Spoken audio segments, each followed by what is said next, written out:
તો શક્તિ વાવાઝોડું આવે છે કે નહીં એને લઈને અસમંજસની પરિસ્થિતિ છે. કહેવામાં આવતું હતું કે બિપોરજોય વાવાઝોડું જે છે તે સૌથી વિચિત્ર વાવાઝોડું છે કે જેને ખાળવું મુશ્કેલ થઈ રહ્યું છે, પરંતુ અત્યારના હવે આ જે શક્તિ વાવાઝોડું બને છે કે નહીં તેને લઈને પણ મતાંતર જોવા મળી રહ્યો છે. અઘરી છે આ સિસ્ટમ, કેમ આવું કહેવામાં આવી રહ્યું છે તેને લઈને અલગ અલગ આગાહીકારો, ખુદ હવામાન વિભાગ અને સ્કાયમેટ શું કહી રહ્યું છે તેને પણ એક વખત સમજી લઈએ, પછી એના રૂટ ઉપર જઈશું. હવામાન વિભાગનું કહેવું છે કે ડિપ્રેશનથી મજબૂત થશે, એનો મતલબ સ્પષ્ટ છે કે અથવા તો આપણે એવું માનીને ચાલીએ કે ડિપ્રેશનથી મજબૂત એટલે તો ડીપ ડિપ્રેશન થઈ શકે છે, આવું હવામાન વિભાગનું કહેવું છે. સ્કાયમેટ શું કહી રહ્યું છે? સ્કાયમેટનું કહેવું છે કે ડિપ્રેશન બની શકે છે, એટલે કે ડિપ્રેશન બનવાની વાત જે છે તે આ બંનેમાં કોમન જોવા મળી રહી છે. અંબાલાલ પટેલ શું કહી રહ્યા છે? અંબાલાલ પટેલ કહી રહ્યા છે કે વાવાઝોડું બનશે. અંબાલાલ પટેલ પહેલેથી કહેતા આવ્યા છે કે આ વાવાઝોડું બનવાનું છે, એટલે કે જે શક્તિ નામ આપવામાં આવ્યું છે શ્રીલંકા તરફથી તે આ વાવાઝોડાને મળી જશે. તેની સાથે વધુ એક હવામાન નિષ્ણાત જે સહમત છે એ છે અથરેયા શેટ્ટી, જેઓએ 2 મહિના પહેલા જ આગાહી કરી હતી કે એક વાવાઝોડું આવશે, ગુજરાત તરફ હશે કે અન્ય જિલ્લા તરફ અથવા અન્ય રાજ્ય તરફ તેની વાત કરીશું, પરંતુ વાવાઝોડું આવશે તેવું અથરેયા શેટ્ટીએ પણ કહ્યું હતું. અને પરેશભાઈ ગોસ્વામી પણ શું કહી રહ્યા છે? તે કહી રહ્યા છે કે વાવાઝોડું બની શકે છે અથવા બની શકે તેઓની એ વાત છે. એનો મતલબ એ છે કે અહીંયા ડિપ્રેશનથી આગળ જાય તેવી પરિસ્થિતિનું નિર્માણ થઈ રહ્યું છે.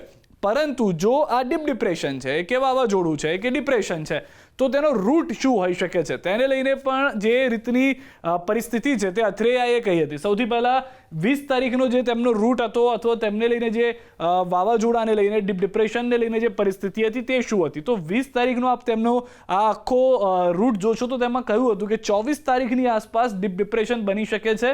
મુંબઈ અને ગુજરાતના કેટલાક વિસ્તારો આપ જોશો તો તમને ખ્યાલ આવશે કે તેમાં અસર જોવા મળી શકે છે, પરંતુ તેમણે કહ્યું હતું કે સમય લાગશે, 2-3 દિવસ લાગશે, ત્યારબાદ ખ્યાલ આવશે. તો તેમણે 2-3 દિવસ પછી પણ જે વાત કરી એ છે આ 22 તારીખે તેમણે જે જણાવ્યું તે પ્રમાણે થોડો જે રૂટ છે બદલાયો છે, પરંતુ આ સિસ્ટમ અઘરી છે. આ વાત જે છે તે હજી પણ અહીંયા કાયમ જોવા મળી રહી છે. હવે આપ જોશો તો 4 અલગ અલગ રંગના ચકરડા જોવા મળશે.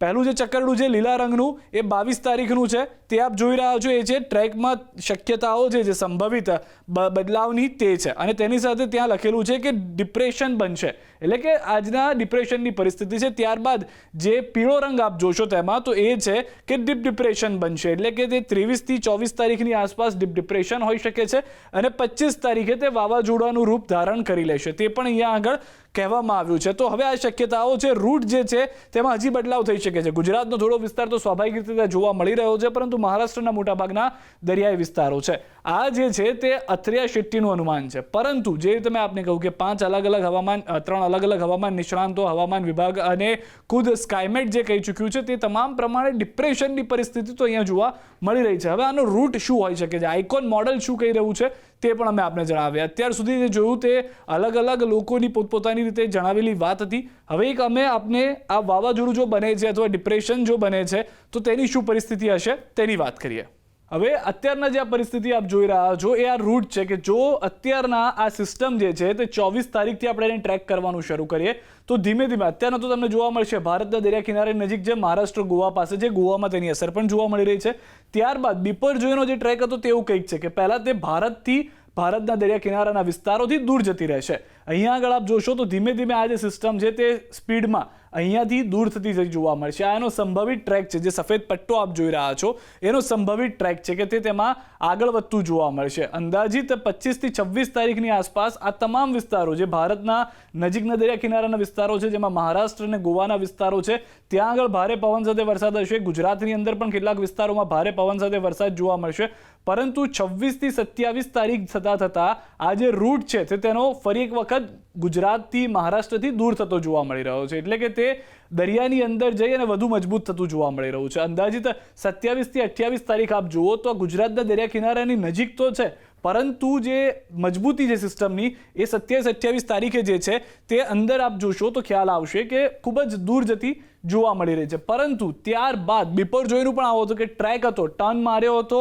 પરત આવ્યું હતું ને પછી ગુજરાતમાં આવીને તબાહી મચાવી હતી. અત્યારની જે પરિસ્થિતિ છે 28 તારીખ સુધીની તેમાં ટ્રેક જે છે તે થોડો દૂર જઈ રહ્યો છે. સ્વાભાવિક રીતે ગુજરાતના અનેક જિલ્લાઓને, અનેક વિસ્તારોને તેની અસર જોવા મળશે, પરંતુ આ સિસ્ટમને લઈને જે કન્ફ્યુઝન છે, કેમ અઘરી છે, એનું બીજું એક કારણ એ પણ છે કે આસપાસમાં કેટલાક એન્ટી સાયક્લોન પણ છે કે જે સિસ્ટમને મજબૂત નથી થવા દેતા. સૌથી પહેલાં આપણે એ જણાવી દઈએ, જે સ્પષ્ટ ભાષામાં અથવા સાદી ભાષામાં કહીએ તો જે પવનોની ગતિ હોય, જે ખોરાક જોતો હોય, જે ભેજવાળા પવનો જોતા હોય, જેનાથી મજબૂત વાતાવરણ સાથે વાવાઝોડું બનતું હોય છે. પરંતુ આ કેમ વધુ મજબૂત નથી થઈ શકતું અથવા તો અત્યારના જે અઘરી સિસ્ટમ છે તેવું થઈ રહ્યું છે? એનું કારણ છે ઉત્તરની ઉપર નજર કરશો આપ તો અહીંયા બે એન્ટી સાયક્લોનિક સિસ્ટમ છે. એક અહીંયા આગળ આપ જોશો તો ત્યાં આગળ જોવા મળશે અને બીજી થોડી ડાબી બાજુ આપ જતા જોવા મળશે કે ત્યાં પણ એક એન્ટી સાયક્લોન સિસ્ટમ જે છે તે જોવા મળી રહી છે. આ બંને સિસ્ટમ શું કરી રહી છે કે આ વાવાઝોડું જ્યારે પણ અથવા તો જે ડિપ્રેશન છે કે જે સિસ્ટમ છે ઉપર આવવાનો પ્રયત્ન કરે છે ત્યાંથી ધક્કા વાગી રહ્યા છે અને ધક્કા વાગવાને કારણે અહીંયા જે પવનો છે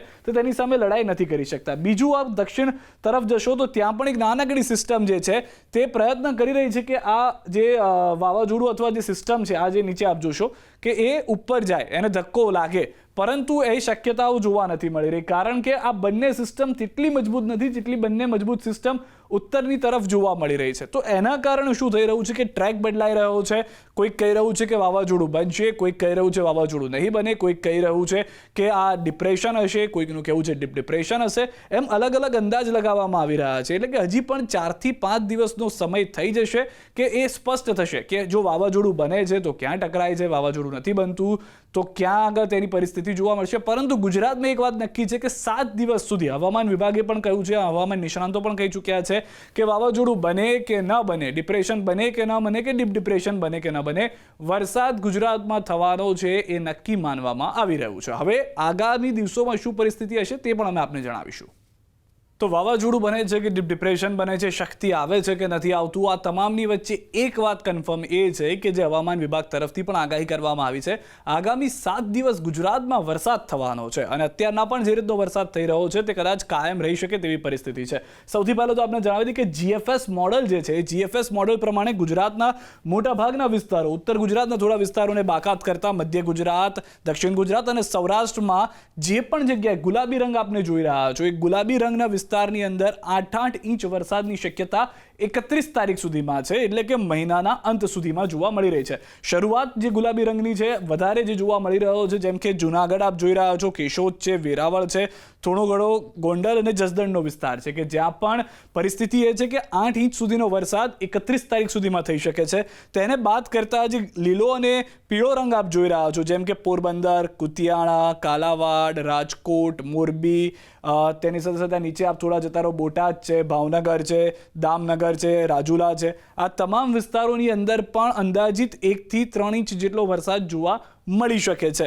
હવે તેને બાદ કરતા સૌરાષ્ટ્રના એટલા વિસ્તારો છે કે જ્યાં આગળ કદાચ અસર તો જે છે તે જોવા મળશે, પરંતુ દક્ષિણ ગુજરાતના જે વિસ્તારો છે, સુરત છે, ભરૂચ છે, રાજપીપળા છે, આ તમામ વિસ્તારોમાં પણ ચોક્કસથી અસર જોવા મળશે. વરસાદ થશે કે ધમાકેદાર વરસાદ થશે, જે રીતે 24 કલાક પહેલા પણ જોયું હતું સુરતમાં જે વરસાદ થયો હતો. મધ્ય ગુજરાતની પણ જો વાત કરીએ તો ખંભાતને આપ લઈ લો, વડોદરાને આપ લઈ લો, ગોધરા, નડિયાદ, ધોળકા, અમદાવાદ, આ મધ્ય ગુજરાતના વિસ્તારો છે કે જ્યાં પણ વરસાદ જોવા મળી શકે છે અથવા તો વરસાદ થવાનો છે તે આગામી 31 તારીખ સુધીની આ પરિસ્થિતિ કહી રહ્યું છે. તેની સાથે ઉત્તર ગુજરાતના પણ વિસ્તારો કે જે પણ કદાચ બાકાત નહીં રહે, જેમ કે શરૂઆત આપણે પાલનપુરથી કરીએ ઉત્તર ગુજરાતની અંદર, તો પાલનપુર, ખેડબ્રહ્મા છે, હિંમતનગર, વિસનગર, પાટણ, મોડાસા, કડી, લુણાવાડાને આપ ગણી લો, ગોધરાને આપ ગણી લો, દાહોદને આપ ગણી લો, આ તમામ વિસ્તારો એવા છે કે જ્યાં પણ સારો એવો વરસાદ જોવા મળી શકે છે આગામી 31 તારીખ સુધીમાં. આ તમામની વચ્ચે જે એક જ પરિસ્થિતિ મુખ્ય જો આપણે પકડીને ચાલીએ તો આ તમામની વચ્ચે એક જ પરિસ્થિતિ મુખ્ય જોવા મળી રહી છે, એ છે કે વાવાઝોડું બને છે કે નહીં, વાવાઝોડું નથી બનતું તો ડિપ્રેશન બને છે કે નહીં, ડીપ ડિપ્રેશન બને છે કે નહીં. આ તમામ અલગ અલગ જે આગાહીઓ છે, આગાહીકારો તરફથી કહેવામાં આવી રહ્યું છે, પરેશભાઈ હોય, અંબાલાલ હોય, તમામ લોકોની એક વાત સહમતિ એ છે કે આગામી 7 દિવસ માટે વરસાદ થવાનો છે એ વાત નક્કી છે. સૌરાષ્ટ્રના જે વિસ્તારો છે તેમાં અસર થવાની છે, દક્ષિણ સૌરાષ્ટ્રના જે વિસ્તારો છે, જે દરિયા કિનારે આવેલા વિસ્તારો છે, એ વાત પણ નક્કી છે. તેની સાથે સાથે જો રૂટ બદલાઈ જાય છે, કદાચ તે મહારાષ્ટ્રમાં જઈને પણ સિસ્ટમને ટકરાવવાનું થાય છે અથવા લેન્ડફોલ થાય છે, તો દક્ષિણ ગુજરાત અને સૌરાષ્ટ્રના વિસ્તારોમાં તો વરસાદ નક્કી છે. પરંતુ બીપરજોય વખતે પણ આપને યાદ હશે કે અમદાવાદ ભલે દરિયા કિનારાથી ખૂબ જ દૂર હોય, મધ્યમાં આવેલું અથવા તો ત્યાં થોડો ઘણો વિસ્તાર જે ઉત્તરમાં આવેલો છે, પરંતુ પરંતુ ત્યાં પણ ભારે પવનો ફૂંકાયા હતા, પાણી એટલે કે વરસાદ એટલો વરસી ગયો હતો કે પાણી ભરાઈ ગયા હતા. તો અત્યારના જે આ પરિસ્થિતિ જોવા મળી રહી છે એ પ્રમાણે મોટાભાગનું જે ગુજરાત છે તેમાં આગામી 7 દિવસ માટે આ પકડીને ચાલો કે ભારે વરસાદ થવાનો છે. કદાચ એક પણ જિલ્લો એવો બાકી નહીં હોય ઉત્તર ગુજરાતના એકાદ બે જિલ્લાને છોડતા કે જ્યાં આગળ વરસાદ નથી થવાનો તેવું લાગી રહ્યું છે. અત્યારના જે GFS મોડેલની આગાહી છે, GFS મોડેલ જે કહી રહ્યું છે તે પ્રમાણે મોટાભાગના તમામ વિસ્તારોની અંદર વરસાદ જોવા મળી રહ્યો છે, જેની એક મોટી અસર પ્રી મોન્સૂન એક્ટિવિટી પણ છે અને બીજી એક મહત્વની અસર એ પણ જોવા મળી રહી છે કે જેમાં વાવાઝોડું છે કે જે સિસ્ટમ જે છે જેને આપણે ડિપ્રેશન કહીએ કે જે આગામી 2-4 દિવસમાં ક્લિયર થઈ જશે તો તેની અસર છે. અને શક્યતાઓ છે કે અત્યારના જે વરસાદ દેખાડી રહ્યો છે તેનાથી વધુ વરસાદ પણ થાય જો આનો રૂટ જે છે સિસ્ટમનો તે બદલાઈ જાય તો. જે વિસ્તાર ગુલાબીમાં નથી તે ગુલાબી પણ થઈ શકે, જે વિસ્તારમાં કદાચ 3 થી 8 ઇંચ વરસાદ નથી થવાનો તે વિસ્તારમાં પણ 3 થી 8 ઇંચ વરસાદ થઈ શકે છે. પરંતુ આગામી 2-3 દિવસમાં જે પિક્ચર ક્લિયર થશે, પણ 31 મે સુધી વરસાદ થવાનો છે ગુજરાતમાં એ વાત નક્કી છે.